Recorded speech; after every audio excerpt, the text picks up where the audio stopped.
Olá, tudo bem? Eu, Suzy Bonfim. E eu, Thelma Lorza. Estamos com você a partir de agora no O Londrinense Pod, podcast do londrinense.com.br. Um espaço para especialistas e convidados de diversas áreas. Uma conversa direta com conteúdo do seu interesse. Nesta edição, nós vamos falar sobre relações de trabalho, decisões do Supremo Tribunal Federal sobre pejotização de contratos de trabalho e igualdade salarial entre homens e mulheres. A nossa entrevistada é a advogada trabalhista Angelita Salvador. Bem-vinda, Angelita. Olá, muito obrigada pelo convite, é um prazer estar aqui com vocês hoje. A Angelita escreve sobre direito do trabalho no O Londrinense e tem acompanhado o crescimento de recursos das empresas no STF para garantir o contrato do trabalhador como pessoa jurídica. Angelita, afinal, qual que é o entendimento da justiça? É crime ou não a pejotização? Bom, primeiro, aqui no direito do trabalho, nós não falamos de crime, certo? São contratos lícitos ou ilícitos, que vai caracterizar ou não a relação de emprego. Entendi. Então, hoje, desde a reforma trabalhista de 2017, então, foi possibilitado a terceirização do trabalho. Uhum. Então, eu posso, sim, terceirizar o trabalho e contratar empresas, né, pessoas jurídicas, para prestar o trabalho. O limiar da situação, que é a diferença, como eu vou saber se isso é lícito ou ilícito? Então, se eu tenho caracterizadas as relações de emprego, subordinação, principalmente a subordinação, onerosidade, pessoalidade é um fator muito importante. Se eu tenho os critérios que caracterizam a relação de emprego e eu forço essa pessoa, que seria o meu empregado, eu obrigo ela a constituir uma empresa, uma pessoa jurídica, para que ela preste o trabalho para mim, esse vai sim ser considerado uma pejotização, né? Então, uma terceirização ilícita, e eu vou poder, né, essa pessoa vai poder requerer o reconhecimento da ilicitude desse contrato. Mas o STF está entendendo que casos assim são lícitos? Sim. O STF pacificou o entendimento, chama o tema 725, que determina que, em casos que os trabalhadores, né, entrem com ações pedindo a ilicitude, ainda que comprove todos esses requisitos, se for enquadrado como um empregado hipersuficiente, que é um termo novo também trazido pela reforma. O que é isso? O empregado hipersuficiente é aquele empregado ou trabalhador que ganha pelo menos 2 vezes o teto do valor do regime geral da Previdência Social. Então, precisa ganhar 2 vezes o valor do teto. Entendi. Que, se eu não me engano, atualmente gira em torno de R$15 mil, o dobro. Uhum. E precisa ter ensino superior completo. Ou seja, não é o pequeno, o trabalhador humilde que ganha 1 salário, 2 salários mil. Não, se o contrato for pequeno para ganhar R$2 mil, R$3 mil, e a pessoa, ela e for forçada e tiver todas as características de empregado. O que tem acontecido muito, e aí é uma situação também que acaba forçando os trabalhadores a fazerem, é abrir um MEI ou uma PJ, empresa individual, e prestar serviços em vários lugares, porque eu não vou ter esse vínculo de emprego e as empresas acabam justamente de uma forma de burlar, falando assim, olha, você vai trabalhar aqui 2 vezes por semana ou não às 8 horas por dia. Mas, se ficar comprovado que tem todas as características de um emprego, então, esse contrato vai ser considerado ilícito e, caso a pessoa entre com uma ação trabalhista, vai ser reconhecido e vai ser devido todas as verbas trabalhistas como se empregado fosse. Angelita, essa questão da terceirização que surgiu a partir de 2017, como você lembrou, com a reforma trabalhista lá no governo Michel Temer, como é que a gente diferencia essa questão do terceirizado para a pessoa jurídica mais diretamente? Bom, Suzy, na verdade, a terceirização, ela sempre existiu. Sim, tá? isso é fato. Só que antes da reforma, a terceirização, ela não poderia existir para atividades fins, somente atividades meios. E o que era muito comum antigamente era empresas que contratavam empregados somente para terceirizar. Então, a gente vê muito isso ainda. Empresas de limpeza, de segurança, porque até a reforma eu só podia contratar para essas atividades meios. Em 2017, com a reforma, veio a possibilidade de eu contratar terceiros, empresas terceirizadas para atividades fins. Então, se eu sou uma instituição de ensino, eu posso contratar empresas de professores para atuarem dentro da instituição de ensino que eu sou proprietária. É essa a questão da diferença. É porque o que a gente acabou precarizando e tem acontecido muito? Quando a gente fala em terceirização, até a reforma era muito comum empresas de terceirização. Então, eu tinha uma empresa que tinha, dentro da minha empresa, eu tinha N empregados que prestavam serviço de vigilância. A sua empresa precisa de vigilante. Você contrata a minha empresa e os meus empregados vão prestar serviço na sua empresa. Por que veio esse termo pejotização? Porque, não tenho mais uma empresa com vários vigilantes. Criou-se o hábito de cada vigilante ser uma empresa. Sim. Isso é a própria Mas, para a lei, para a lei é indiferente se é uma empresa com vários vigilantes ou eu sou a minha empresa. Porque a pessoa jurídica, ela é desvinculada da pessoa física. Até porque se eu sou uma pessoa jurídica e eu trabalho sozinha, ou se eu sou uma pessoa jurídica e tenho empregados, para a lei não vai ter essa diferenciação. Mas esse termo pejotização do trabalho vem justamente por isso. Porque eu, que era empregado, pessoa física, né, que seguia as normas da CLT, tive que sair do meu emprego CLT, abrir uma pessoa jurídica para mim, única, exclusivamente, e aí prestar um serviço terceirizado. E você citou o exemplo das escolas. Está acontecendo muito isso, as escolas terceirizando a contratação de professores através de pessoas jurídicas, né? Os professores, pessoas jurídicas, e também na área da saúde, né? Hospitais estão contratando pessoal por pessoa jurídica. Aliás, parece que teve uma decisão, eu não sei de qual tribunal, que técnicos e auxiliares de enfermagens não poderiam ser PJs. Mas isso daí não leva assim, uma precariedade, né, na situação do trabalhador, que é obrigado a criar uma empresa, Angelita?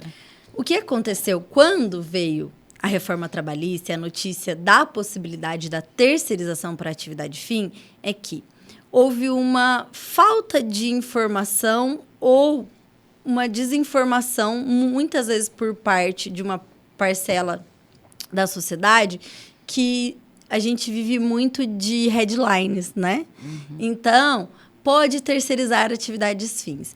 E aí, o empregador, que nem sempre é bem assessorado, na maioria das vezes não tem nenhuma assessoria jurídica, ele olha aquele headline, ele não lê a lei, ele não tem um conhecimento, ele vai e fala assim, bom, agora eu posso contratar todo mundo como pessoa jurídica. E é justamente essa falta de informação, essa falta de assessoria que acaba fazendo, né, essa questão. E é lógico que quando a gente leva isso para escalas maiores, de grandes conglomerados ou empresas, né, maiores, isso vem também de uma forma de desonerar a folha de pagamento, que a gente sabe que é bem onerosa, e com certeza pode trazer uma precarização do trabalho muito grande. Se a gente observar, países de primeiro mundo têm feito um movimento contrário ao que o Brasil está fazendo, né? Ao invés de privatizar, eles estão estatizando.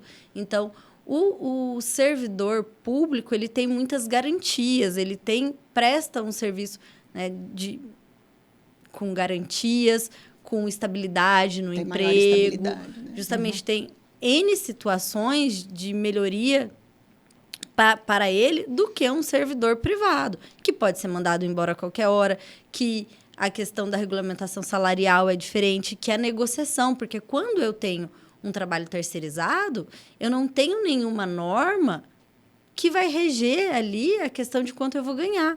Inclusive, Por isso que uma a discussão bem grande que houve agora com a questão da área da saúde, né? Do teto, do mínimo ali, do salário para quem trabalha na área da saúde.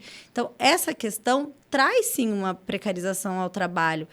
Não tem como a gente falar, eu não vou ter sindicatos que regulamentam isso, né? A categoria em si Sim, perde força, né? Perde não só força. professores, todo profissional que acaba sendo contratado como pessoa jurídica, ele está perdendo força como categoria, né? Sim, porque eu não tenho mais, eu sou uma empresa.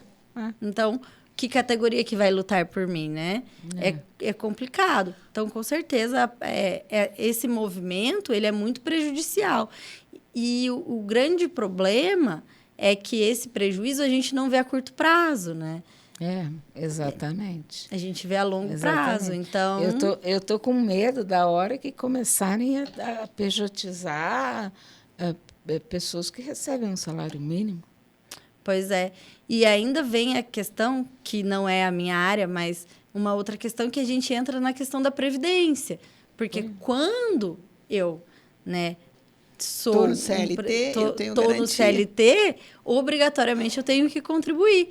Agora, a gente sabe que muitas pessoas ali que são MEI ou que são uma pessoa, uma empresa individual, eu vou não contribuir, porque muita gente não contribui para ficar mais barato. E aí, e lá na frente, quem vai pagar essa conta? Então, é um pensamento que a gente precisa ter. Angelita, outro assunto que também envolve relações de trabalho é a Lei de Igualdade Salarial entre homens e mulheres que exercem o mesmo cargo. Qual o impacto desta lei no mercado de trabalho do ponto de vista jurídico? Você acha que vai ter eficácia no mercado? Olha, Suzy, é um pouco complexo falar ainda, porque essa lei ela é muito nova, apesar da lei ter sido publicada em junho do ano passado. A primeira informação que vão ser prestadas ainda serão prestadas. Então, o jurídico... Agora em março, né? Agora, 29 de fevereiro. Fevereiro. Que, inclusive... unicamente esse ano vai ser 29 de fevereiro, a partir dos outros terão que ser 28, né? Porque vamos ter mais 29. Mas o último dia de fevereiro é o prazo para as empresas entrarem no site do Emprega Brasil e responderem o relatório que tem lá. Então, como vai ser, a gente não sabe, porque a gente ainda não teve um relatório. Inclusive, muitas empresas têm entrado em contato para tirar dúvidas, né? E saber, o projeto de lei, ele traz a discussão, né, lógico, para a gente melhorar questões sociais. É fato que mulheres, né, ganham menos, a gente tem uma descriminalização social, estrutural, ali a gente vive num sistema patriarcal ainda muito grande. Então, essa lei, ela vem com o intuito de tentar diminuir toda essa diferença. Agora, o impacto jurídico que ela vai ter, a gente só vai conseguir saber ou ter as primeiras impressões após o Ministério do Trabalho divulgar esse relatório, porque até a divulgação do relatório, a gente não tem informação nenhuma de como foram esses dados e de quais empresas informaram ou não. E esses relatórios, as empresas, você tem sentido assim, resistência na publicação deles? Você acha que as empresas vão acatar e cumprir o que diz a lei? Olha, Thelma, as empresas também estão bem perdidas. Porque o que acontece? A gente entra em duas questões que são bem delicadas, né? O sistema privado no Brasil, uma empresa privada, ela não é obrigada, por enquanto, a publicizar o quanto ela ganha. E se a gente for pensar, ninguém gosta muito de mostrar o quanto ganha, o seu salário, e todas as questões internas, né? Isso é uma questão bem delicada E existe também a Lei Geral de Proteção de Dados, que, apesar da lei de igualdade salarial falar que as informações vão respeitar a LGPD, já tem-se vários estudos, né, e muitos advogados nessa área entraram em contato, porque quando eu sou obrigado a divulgar dados sensíveis da minha empresa, isso esbarra em questões legislativas que já estão em vigor, que é a Lei Geral de Proteção de Dados. Então, se eu tenho que proteger os meus dados, como que eu vou publicizar isso? Então, é uma questão que ela ainda está sendo discutida, né? Não tem nenhuma decisão judicial a respeito disso, porque como as informações nem foram prestadas ainda... Não foram entregues. Então, as empresas estão procurando entender melhor como que vai funcionar. Nenhum órgão do governo se manifestou em relação a isso, mas é lógico que tem uma grande parcela de empresas que ficam um pouco temerárias, né? Sim, porque de que forma que vai ser publicizada essas informações? Eu não gostaria de ter as minhas informações divulgadas aí. Mas eu gostaria de saber se tem gente, se no mesmo cargo que eu exerço, tem um homem ganhando mais do que eu.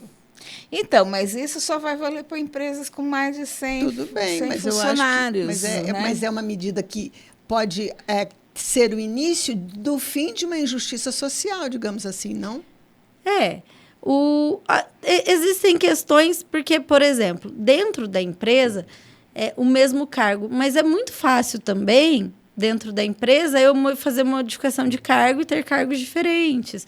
Então, por isso que eu perguntei lá atrás se essa lei vai ter eficácia, de fato. É difícil a gente saber.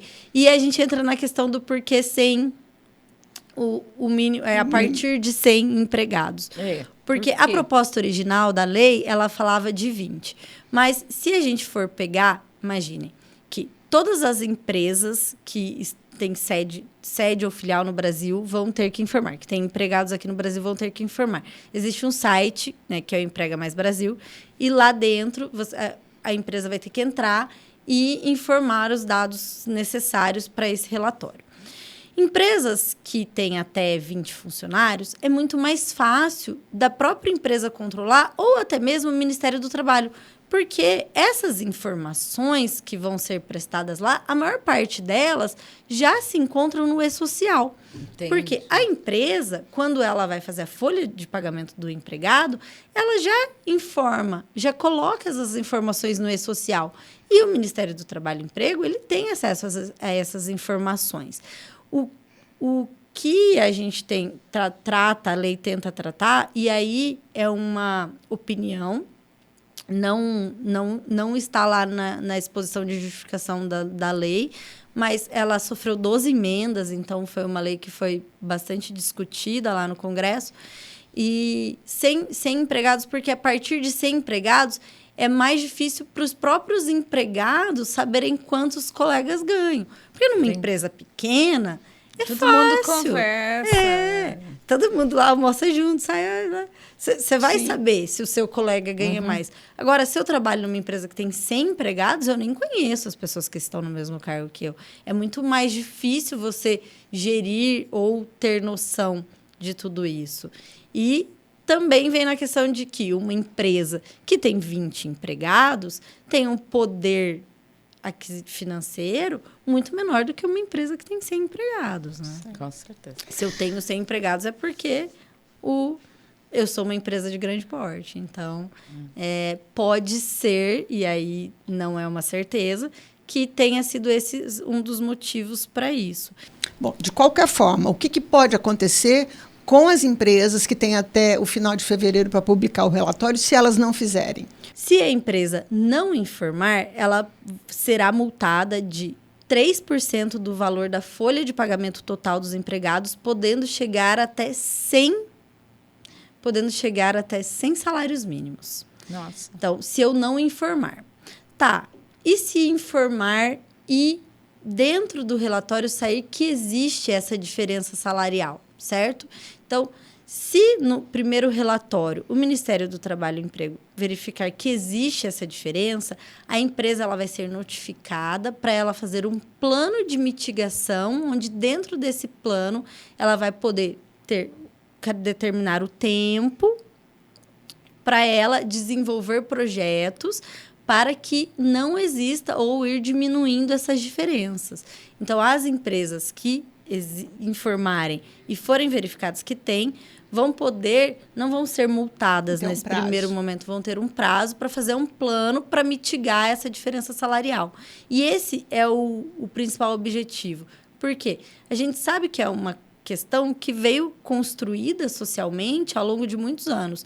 E o Ministério do Trabalho também sabe que eu não vou conseguir cortar isso da noite para o dia. Então, esse plano de mitigação é muito importante. Muitas empresas têm falado, mas eu não vou informar. Não, informa, porque você vai ter um plano para mitigar, para a gente conseguir recuperar e chegar nessa igualdade. Né? Angelita, tem muito mais assunto para a gente conversar, mas já isso deu vai dar nosso tempo. Então, vamos te convidar para outra vez você vir aqui. Você e a Bruna, que também é sócia da Angelita, que é muito legal. E vamos te convidar novamente, tá? Para aprofundar mais esse assunto que sempre rende. A gente vai ficar de olho. Sim, com certeza. Quando sair os relatórios, a gente pode voltar aí para ver como que foi o resultado, né? Ver o que virou, né? Bom. Obrigada pela sua presença, Angelita. Eu que agradeço. Muito obrigada. Obrigada a você. Para você que ficou com a gente até agora, muito obrigada pela sua audiência. Acesse o londrinense.com.br, assista o Londrinense Pod no nosso canal do YouTube, acione o sininho, curta e compartilhe. Até a próxima. Até a próxima.